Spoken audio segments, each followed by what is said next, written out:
Sa gospel ngayon, si Herod ay naguluhan at nagtataka tungkol kay Jesus. Naririnig niya ang mga himala at aral ni Jesus, pero nanatili siyang curious lang at hindi tunay na naghanap ng pananampalataya. Ipinapakita nito na ang curiosity o simpleng pag-usisa ay hindi sapat.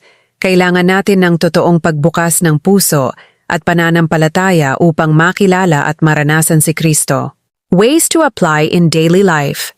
Seek Jesus intentionally. Huwag lang makinig, kundi pagnilayan at isabuhay ang kanyang salita.